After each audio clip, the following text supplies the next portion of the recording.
Agama hanya dijadikan tameng untuk menutupi kesalahan dan kebodohan kita. Kenapa kamu datang terlambat? Qadarullah. Bukan berdasarkan kebutuhan, tapi berdasarkan seberapa banyak lahan korupsi yang ada di situ.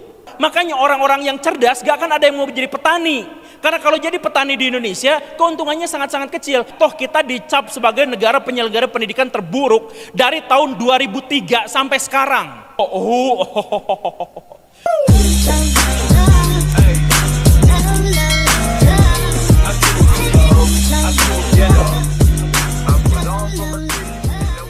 Masalah kesenjangan pendidikan di Indonesia dengan jumlah tenaga kerja di Indonesia itu terkait dengan beberapa hal.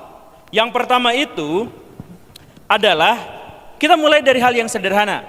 Kualitas sumber daya manusia di Indonesia itu adalah salah satu yang paling pesimistik di seluruh dunia.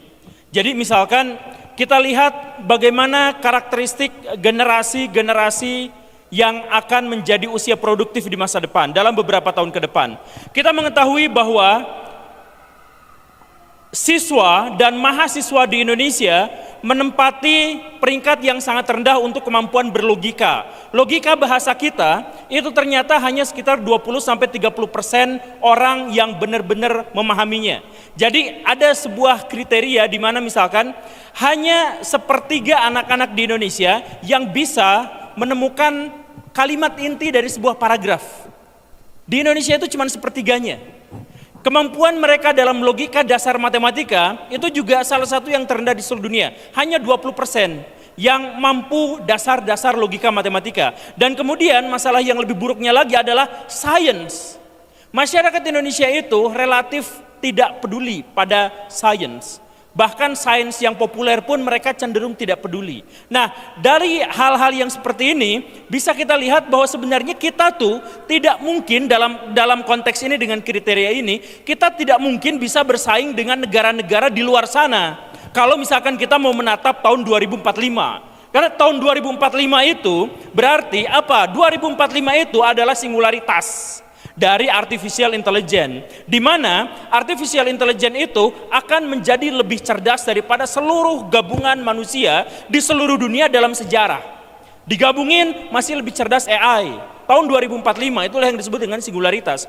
Tahun 2045 orang-orang Amerika Serikat itu sudah selesai dengan komputer kuantumnya.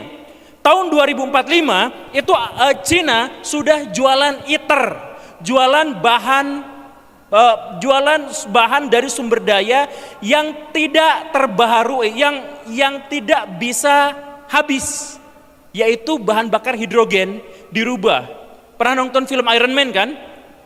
Yang di dadanya itu ada tokamaknya, itu tokamak kecil. Nah, Cina tuh punya yang segede gaban, yang oleh media-media Indonesia culunnya disebut sebagai matahari buatan gitu. Padahal itu bukan matahari buatan dan itu bukan proyek Cina, itu proyek Cina, Paris, Amerika Serikat, India, Australia, Singapura, Indonesia nggak ikutan, dan negara-negara besar yang lainnya yang mereka kompak bahwa tahun 2035 mereka akan menghentikan semua penggunaan bahan bakar fosil. Dan karena itulah maka tahun 2035 Cina bertekad untuk menciptakan matahari buatan itu untuk menghidupi seluruh listriknya. Dan itu benar-benar efisien karena mengikuti apa yang terjadi pada fusi matahari. Jadi matahari itu sudah 5 miliar tahun masih menyala.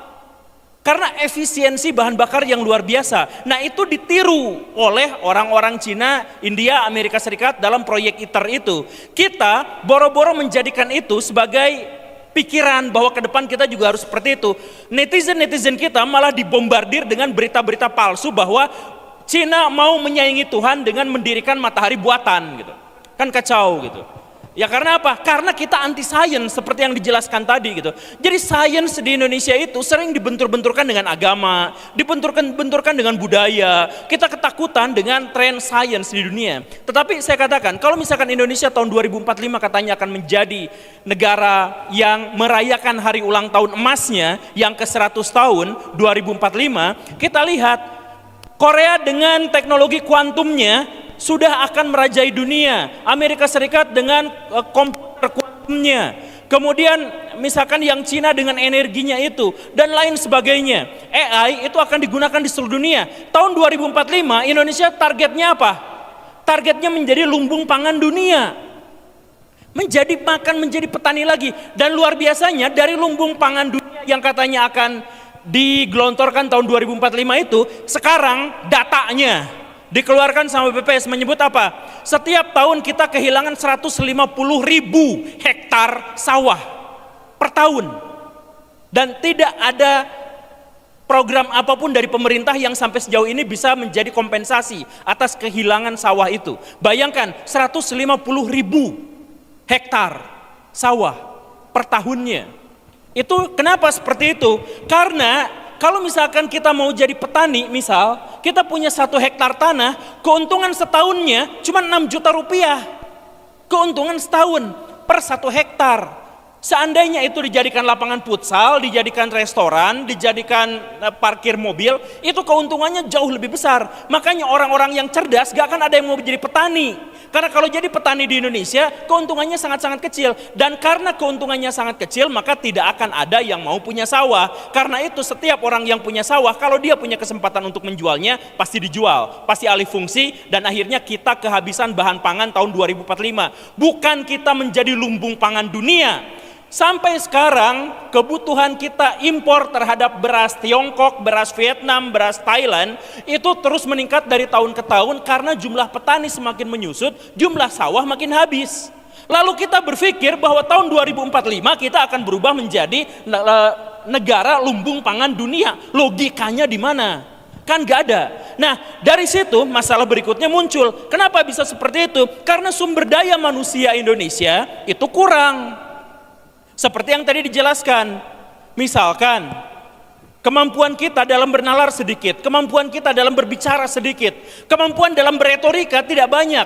Jadi ada sebuah fenomena yang unik yang saya temukan ketika saya berbicara dengan Kementerian Pendidikan, berbicara tentang kurikulum merdeka, mereka berbicara tentang ide-ide ideal.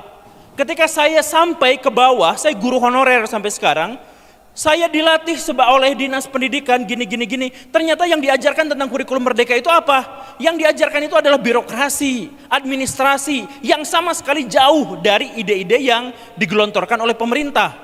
Kata pemerintah, ini kata pemerintah nih, administrasi guru itu buang aja kalau itu merusak pembelajaran di kelas. Tapi ketika saya masuk ke bawah, lebih baik bikin administrasi, dan itu harus meninggalkan kelas tidak apa-apa. Yang penting administrasi laporannya harus disetorkan.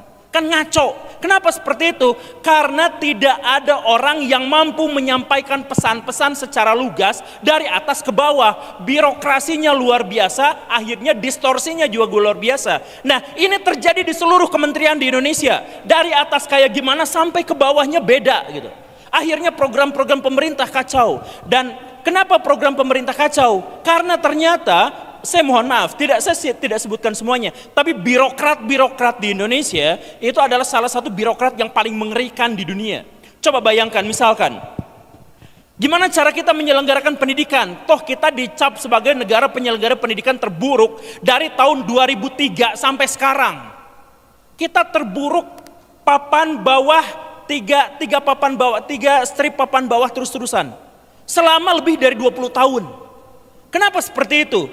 Karena misalkan gini, ya sudah kita temukan solusinya. Solusinya bagaimana? Ditawarkan solusinya A, B, C, D, E. Yang dipilih oleh pemerintah kita yang mana? Yang cuannya paling banyak, yang birokrasinya paling ribet, sehingga setiap keran itu banyak kebocorannya di situ. Itu yang dipilihnya. Setiap misalkan kita mau menyelenggarakan program-program yang berhubungan dengan perbaikan Indonesia, baik itu dalam pendidikan, keamanan dan sebagainya, itu dihitungnya bukan berdasarkan kebutuhan, tapi berdasarkan seberapa banyak lahan korupsi yang ada di situ. Contoh kecilnya misalkan, Indonesia sekarang, atau yang kemarin-kemarin sebenarnya, beli tank main battle tank yang gede banget, yang bobotnya lebih dari 60 ton. Padahal Indonesia nggak butuh itu. Karena di Indonesia, kalaupun terjadi perang, maka perang yang dibutuhkan pasti perang gerilya. Dan kalaupun dibutuhkan, maka si tank-tank itu nggak akan bisa jalan di Indonesia. Karena apa? Karena jembatan itu nggak mengakomodasi beban untuk satu kendaraan 60 ton itu nggak mengakomodasi. Terus jalan-jalan, aspalnya itu paling 5 cm. Jadi kalau main battle tank itu lewat situ, langsung jebol. Jembatan langsung jebol. Tapi kita beli itu untuk apa? Ya dipajang. Jadi kalau perang beneran, dijamin gak akan kepake, sekalinya dipakai itu menghancurkan diri kita sendiri. Contoh yang lain, Bandung sekarang banyak sampahnya. Gimana cara mengurai sampah itu?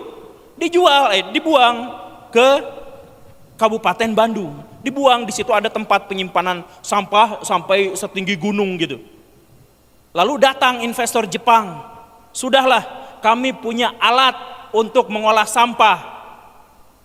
Cukup bayar 300 juta setiap satu, maka itu bisa mengurai sampah kota Bandung. Beli 3 biji aja, cukup sampah kota Bandung semuanya bisa kita urai. Bisa dipilah jadi pupuk, bisa dipilah jadi bahan energi dan sebagainya. Bisa, udah mau beli, tapi pas mau beli, oh jangan. Kenapa? Karena banyak mafianya. Jadi mendingan dikesanain, biar apa? Biar kota Bandung bayar 12 miliar per tahun untuk orang-orang sana. Daripada beli 900 juta rupiah untuk mengelola sampah. Kan sebenarnya solusinya udah ada, tapi karena kita itu dipenuhi oleh birokrat-birokrat yang korupsi, maka lebih banyak kita menggunakan bahan-bahan yang menghasilkan kemungkinan atau akses korupsi daripada yang biasa aja. Nah, sekarang kita lihat sumber daya manusia kita seperti itu. Jadi secara akademik bermasalah, mentalitas kita juga bermasalah. Kalau sudah seperti itu solusinya apa? Coba bayangkan, sekarang kita berbicara di ladang akademik. Yang hadir berapa? Sedikit. Coba kita berbicara dalam ladang hiburan. Berapa banyak yang hadir? Mahasiswa itu adalah orang-orang yang di masa depan akan menggenggam Indonesia karena otoritas akademik yang mereka miliki. Tapi ketika mereka disuguhkan pada acara-acara akademik, maka mereka tidak akan hadir. Tapi tolong ganti ini judulnya, misalkan jadi lomba karaoke apa segala rupa yang kayak gitu, penonton akan jauh lebih banyak. Bukan hanya di sini, tapi di mana-mana. Nah, kalau memang realitasnya adalah seperti itu, bahwa secara akademik kita bermasalah dan secara mental kita juga bermasalah, apakah kita bisa menatap dengan optimis tahun 2045? Saya diminta oleh panitia untuk ajukan solusinya. Oh, saya ajukan solusinya, ini sedikit saja solusinya. Kemarin saya ke Cina, pakai Google Earth. 10 tahun yang lalu saya juga datang ke sana. 10 tahun lalu dengan sekarang itu benar-benar beda Cina tuh. Jadi Cina dulu sekitar 10 sampai 15 tahun yang lalu itu di depan mall itu ada toilet. Toiletnya itu ketutupnya itu cuman bagian sini sama bagian sininya aja gitu. Jadi kalau misalkan lewat ke depan orang yang lagi toilet, orang yang lagi ngeden tuh kelihatan banget mukanya gitu. Karena yang di dalam toilet tuh kelihatan gak ditutupin. Karena joroknya luar biasa. Orang Cina tuh joroknya luar biasa. Kalau makan, utrat-atret kemana-mana gitu sih itunya teh. Terus sendawa, bener-bener tidak beradab gitu, kelihatannya. Kemudian sampah di mana-mana. Main ke Beijing itu kotor luar biasa, gelap itu langit, gara-gara polusinya habis-habisan. 15 tahun kemudian datang ke sana, bersih, Bandung tuh gak ada apa-apanya. Bandung tuh kalau misalkan saya pagi-pagi lihat Gunung Manglayang tuh hampir gak kelihatan gara-gara polusi. Tapi kalau pas main ke sana, gunung-gunung di pinggir kota itu kelihatan semuanya gara-gara udaranya sangat bersih. Terus gak ada kemacetan, gak ada juga kendaraan-kendaraan yang bau. 90% kendaraan di sana listrik, 10%-nya itu bensin. Yang 100% dari mobil di sana itu adalah mobil nasional. Kok jadi sangat bagus seperti ini hanya dalam 15 tahun? Kok bisa seperti itu? Dulunya jauh lebih buruk daripada Indonesia, sekarang pendapatan per kapitanya itu 3 kali lipat Indonesia.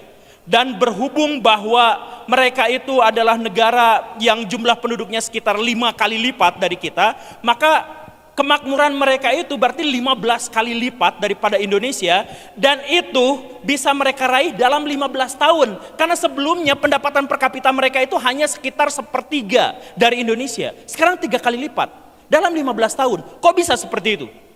Kenapa? Kan mereka tuh jelek banget. Lebih jelek daripada orang Indonesia sekarang. Kalau misalkan di data soal pendidikan mereka lebih jelek, soal mentalitas mereka lebih jelek, korupsi mereka lebih tinggi, kemudian kebocoran anggaran dan sebagainya mereka masih lebih tinggi, kerusakan lingkungan di sana parah, sumber daya alam mereka habis-habisan. Jauh lebih jelek daripada Indonesia, tapi 15 tahun kemudian jauh lebih baik daripada Indonesia. 15 kali lipat lebih makmur daripada Indonesia. Kenapa bisa seperti itu? Karena mereka menganut Konfusianisme. Jadi mereka itu kalau beragama gak munafik. Beda sama negara kita. Kalau negara kita itu, kita teriak-teriak tegakkan syariat Islam, halal haram dan sebagainya. Tapi kita sangat mencintai korupsi. Bahkan ketika kita hujat habis-habisan koruptor, pas ke Indomaret kita bayar 2.000 ke preman, nyogok agar kita tidak diapa-apain. Itulah kita gitu. Jadi kita tuh gak ada amar ma'ruf nahi mungkarnya, kecuali setiap seminggu sekali ada ustadz di masjid yang ceramah Jumatan. Sabar terdiri dari 3 bagian. Ini. Gak ada yang relevansi buat kehidupan sehari-hari kita gitu. Jadi agama disimpan di satu tempat, sedangkan kehidupan sehari-hari kita tidak menjalankan agama itu. Jadi misalkan, kalau misalkan saya berkendara motor dari rumah ke sini, pertimbangan syariahnya itu apa? Berapa bensin yang harus saya buang, karena bensin itu sebenarnya merusak lingkungan. Jadi kalau mungkin saya tidak berkendara bensin, itu adalah pertimbangan syariah, karena hanya satu-satunya agama yaitu Islam yang mengatakan soal kerusakan lingkungan di langit dan di udara dan di darat dan di air. Cuman satu-satunya, agama yang lain tidak. Kita punya dalil itu, kita punya dalil sampah, kita punya dalil apa segala rupa, tapi kita tidak pernah pakai itu. Agama hanya dijadikan tameng untuk menutupi kesalahan dan kebodohan kita. Kenapa kamu datang terlambat? Qadarullah. Jadi kalau misalkan kesalahan, hal-hal yang buruk, itu kita salahkan agama, salahkan Tuhan. Jadi agama itu jadi tameng atas kesalahan kita. Tapi kalau misalkan yang hal-hal yang semacam itu ya tidak gitu. Nah, karena yang seperti itu, akhirnya apa? Kita kalah sama Konfusianismenya Cina. Konfusianisme Cina itu menyebut salah satu doktrin mereka itu, kalau ada ikan yang busuk, maka yang pertama kali busuk itu adalah kepalanya. Jadi kalau ada sebuah negara bobrok, maka yang pertama kali disalahkan itu adalah pemerintahannya. Kenapa? Karena pemerintah itu memiliki otoritas.